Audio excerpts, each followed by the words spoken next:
एथर budget रे कौन सस्ता कौन महंगा होई पारे।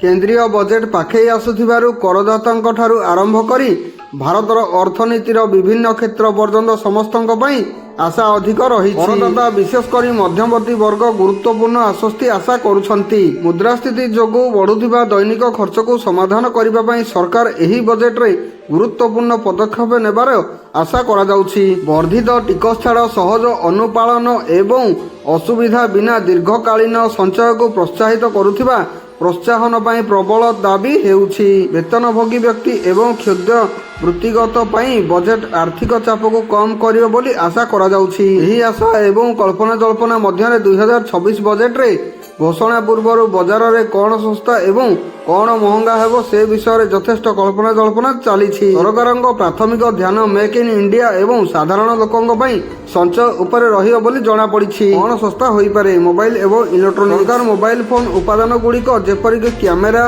मॉड्यूल डिस्प्ले एवं चार्जर उपरे कस्टम ड्यूटी ह्रास करिपार। भारत में निर्मित स्मार्टफोन एवं टैबलेट सस्ता करिपारे।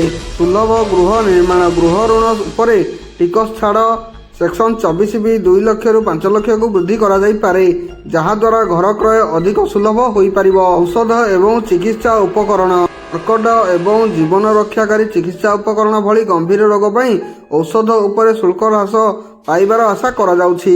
वैद्युतिक जानवाहन लिथियम बैटरी निर्माण व्यवहृत कंचामाल उपरे टिकस ह्रास करा जाई पारे, जहा फल रे वैद्युतिक स्कूटर एवं कार गुड़िक अधिक सुलभ होई परिबो। स्वास्थ्य बीमा बीमा उपरे जीएसटी 18% ह्रास करिबा पई जोरदार दाबी हेउछि। जदि एही ह्रास घटे तेबे आपणक पॉलिसी सस्ता होई पारे। कौन महंगा होई पारे आमदानी हेउथिबा विलासपूर्ण जिनिस विदेश घंटा प्रीमियम कार एवं महंगा पादुका एवं पोशाक महंगा होई पारे, कारण सरकार स्थानीय उत्पादन को प्रोत्साहित करिबा पई एही जिनिस गुड़िक कस्टम ड्यूटी वृद्धि करि पारंती।